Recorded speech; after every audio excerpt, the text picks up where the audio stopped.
உயிர்த்தெழுந்த இயேசு கிறிஸ்துவின் வல்லமை ஊழியங்கள் வழங்கும் வசனப் பெட்டகம். இயேசுவே கர்த்தர். இயேசுவையே தேவன் ஆண்டவரும் கிறிஸ்துவுமாக்கினார். இயேசுவே ராஜாதி ராஜா, கர்த்தாதி கர்த்தா. கிறிஸ்துவே மரித்தோர் மேலும் ஜீவனுள்ளோர் மேலும் ஆண்டவர். கிறிஸ்துவே போதகரும் ஆண்டவருமாயிருக்கிறார். வசனப் பெட்டகத்தின் இன்றைய தின கருப்பொருள்: கர்த்தர் நம்மேல் வைத்திருக்கும் திட்டம். நீங்கள் எதிர்பார்த்திருக்கும் முடிவை உங்களுக்கு கொடுக்கும்படிக்கு நான் உங்கள் பேரில் நினைத்திருக்கிற நினைவுகளை அறிவேன் என்று கர்த்தர் சொல்லுகிறார். அவைகள் தீமைக்கல்ல, சமாதானத்துக்கு ஏதுவான நினைவுகளே. கர்த்தர் நம்மேல் வைத்திருக்கும் திட்டத்தை குறித்ததான வேத வசனங்களை பார்க்கலாம். ஏசாயா 55:8-9 வாசிக்கிறோம். என் நினைவுகள் உங்கள் நினைவுகள் அல்ல, உங்கள் வழிகள் என் வழிகளும் அல்ல என்று கர்த்தர் சொல்லுகிறார். பூமியை பார்க்கிலும் வானங்கள் எப்படி விழுந்திருக்கிறதோ அப்படியே உங்கள் வழிகளை பார்க்கிலும் என் வழிகளும், உங்கள் நினைவுகளை பார்க்கிலும் என் நினைவுகளும் உயர்ந்திருக்கிறது. சங்கீதம் 45 வாசிக்கிறோம். என் தேவனாகிய கர்த்தாவே, நீர் எங்கள் நிமித்தம் செய்த உம்முடைய அதிசயங்களும் உம்முடைய யோசனைகளும் அநேகமாயிருக்கிறது. ஒருவரும் அவைகளை உமக்கு விவரித்து சொல்ல முடியாது. நான் அவைகளை சொல்லி அறிவிக்க வேண்டுமானால் அவைகள் எண்ணிக்கைக்கு மேலானவைகள். நீதிமொழிகள் 19:21 வாசிக்கிறோம். மனுஷனுடைய இருதயத்தின் எண்ணங்கள் அநேகம், ஆனாலும் கர்த்தருடைய யோசனையே நிலைநிற்கும். 1 கொரிந்தியர் 2:10 வாசிக்கிறோம். நமக்கோ தேவன் அவைகளை தமது ஆவியினாலே வெளிப்படுத்தினார். அந்த ஆவியானவர் எல்லாவற்றையும் தேவனுடைய ஆழங்களையும் ஆராய்ந்திருக்கிறார். யோபு 42:2 வாசிக்கிறோம். தேவரீர் சகலத்தையும் செய்ய வல்லவர், நீ செய்ய நினைத்தது தடைப்படாது என்பதை அறிந்திருக்கிறேன். நீதிமொழிகள் 16:1 வாசிக்கிறோம். மனதின் யோசனைகள் மனுஷனுடையது, நாவின் பிரதியுத்தரம் கர்த்தரால் வரும். 1 கொரிந்தியர் 2:7 வாசிக்கிறோம்.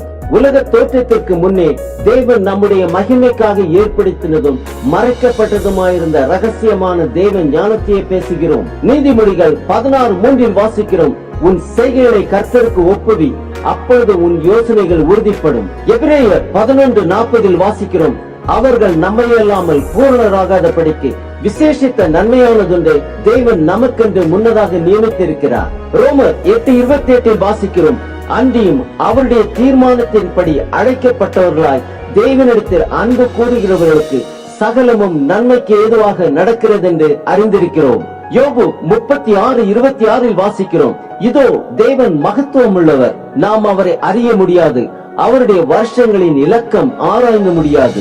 சங்கீதம் 18:30 வாசிக்கிறோம். தேவனுடைய வழி உத்தமமானது, கர்த்தருடைய வசனம் புடமிடப்பட்டது, தம்மை நம்புகிற அனைவருக்கும் அவர் கேடகமாயிருக்கிறார். எபேசியர் 1:9-10 வாசிக்கிறோம்.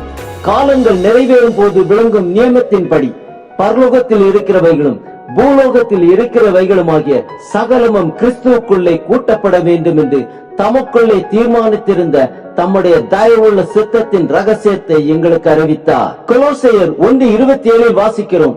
புறஜாதிகளுக்குள்ளே விளங்கிய இந்த ரகசியத்தில் உள்ள மகிமையின் ஐஸ்வர்யம் என்னதென்று தேவன் தம்முடைய பரிசுத்தவான்களுக்கு தெரியப்படுத்த சித்தமானார். கிறிஸ்துவான ஒரு மகிமையின் நம்பிக்கையாக உங்களுக்குள் இருப்பதே அந்த ரகசியம். ஏசாயா 46:10 வாசிக்கிறோம். என் ஆலோசனை நிலை நிற்கும், எனக்கு சித்தமானவைகளை எல்லாம் செய்வேன் என்று கர்த்தர் சொல்லுகிறார். எரேமியா 10:23 வாசிக்கிறோம். கர்த்தாவே, மனுஷனுடைய வழி அவனாலே ஆகிறதல்லவென்றும் தன் நடைகளை நடத்துவது நடத்துகிறவனாலே ஆகிறதல்லவென்றும் அறிவேன். ஏசாயா 14:27 வாசிக்கிறோம். சேனைகளின் கர்த்தர் இப்படி நிர்ணயித்திருக்கிறார், யார் அதை வியர்த்தமாக்குவான்? அவருடைய கை நீட்டப்பட்டிருக்கிறது, யார் அதை திருப்புவான்? நீதிமொழிகள் 16:9 வாசிக்கிறோம். மனுஷனுடைய இருதயம் அவனுடைய வழியை யோசிக்கும், அவனுடைய நடைகளை உறுதிப்படுத்துகிறவரோ கர்த்தர். 2 தீமோத்தேயு 1:9 வாசிக்கிறோம். அவர் நம்முடைய கிரியைகளின்படி நம்மை ரட்சியாமல் தம்முடைய தீர்மானத்தின்படியும் ஆதி காலம் முதல் கிறிஸ்து இயேசுக்குள் நமக்கு அருளப்பட்ட கிருபையின்படியும் நம்மை ரட்சித்து பரிசுத்த அழைப்பினாலே அழைத்தார். ஆம், கர்த்தருடைய சித்தத்திற்கு நம்மை ஒப்புக் கொடுப்போம், அவரே காரியத்தை வாய்க்க பண்ணுவார்.